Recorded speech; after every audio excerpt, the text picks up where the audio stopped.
Legenda Tadulako Bulili. Kisah dari Sulawesi Tengah. Pada zaman dahulu kala, tersebutlah sebuah desa yang bernama Bulili. Desa tersebut dipimpin oleh 3 orang Tadulako. Tadulako artinya adalah panglima perang. 3 Tadulako yang memimpin desa Bulili adalah Bantaili, Makeku, dan Molove.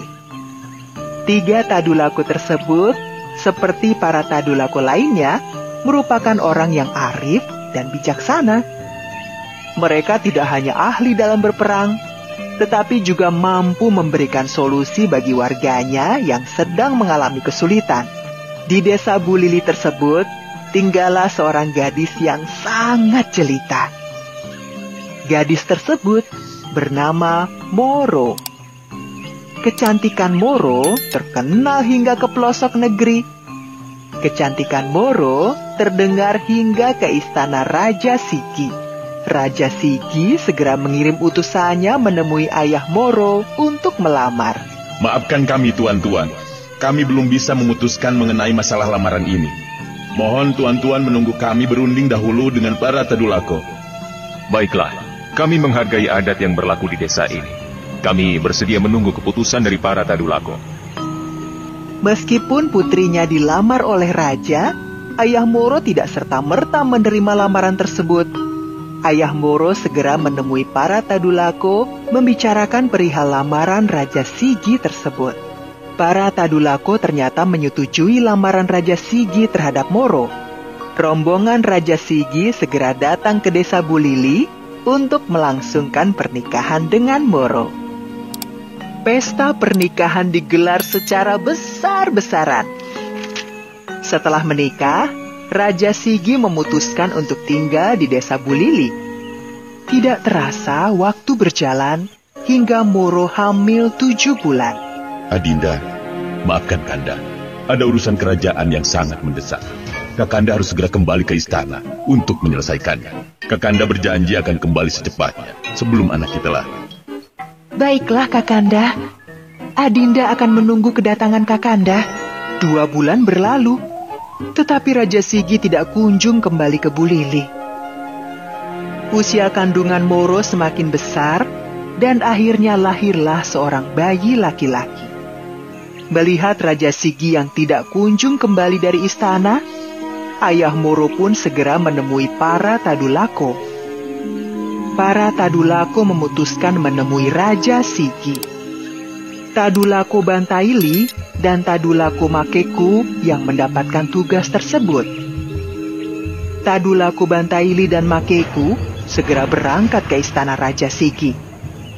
Namun, bukannya sambutan ramah yang mereka terima. Hei, kalian berdua, ada apa datang ke sini? Maaf Yang Mulia Raja Sigi. Apa tidak sebaiknya kita berbicara di dalam istana? Tidak perlu. Katakan saja, apa maksud kalian datang ke sini? Maaf Baginda, kedatangan kami ke sini adalah untuk menyampaikan kabar gembira bahwa Permaisuri telah melahirkan bayi laki-laki. Karena itu, kami bermaksud meminta 1 lumbung padi untuk putra Baginda yang baru saja lahir. Mendengar berita baik tersebut, Raja Sigi bukannya gembira, tetapi justru sangat marah. Kalian jangan menipuku. Pasti penduduk Bulili sedang kelaparan sekarang, sehingga kalian meminta lumbung padiku. Baginda, yang kami sampaikan ini adalah benar adanya. Lumbung padi itu adalah untuk putra Baginda sendiri, bukan untuk penduduk kampung Bantai. Raja Sigi sepertinya sedang memikirkan sesuatu. Baiklah, jika kalian menginginkan lumbung padi, ambillah di belakang sana. Itu pun jika kalian mampu membawanya. Tadulako Bantaili dan Makeku sangat marah karena telah diremehkan oleh Raja Sigi. Tanpa bicara, mereka langsung pergi ke belakang istana dan mengangkat lumbung padi yang sangat besar. Tadulako Bantaili dan Makeku membawa lumbung padi tersebut melewati depan Raja Sigi tanpa berbicara sedikit pun.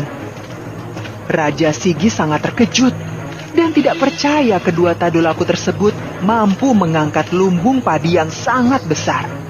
Menyadari lumbung padinya dibawa lari, Raja Sigi segera memerintahkan para prajuritnya mengejar kedua Tadulako tersebut. Para prajurit istana segera mengejar kedua Tadulako tersebut. Tadulako Bantaili dan Makeku berlari kencang sambil membawa lumbung padi. Para prajurit istana mengejar di belakangnya. Meskipun membawa lumbung padi yang sangat besar, tapi pergerakan kedua Tadulako tersebut sangat gesit. Para prajurit kesulitan mengejarnya. Para prajurit istana kemudian melepaskan anak panah ke arah kedua Tadulako tersebut.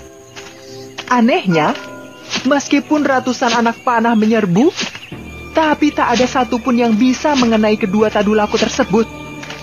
Hingga akhirnya, sebuah sungai besar berada di depan Tadulako Bantaili dan kedua Tadulako tersebut bukannya berhenti, tetapi malah melompati sungai besar itu sambil membawa lumbung padi.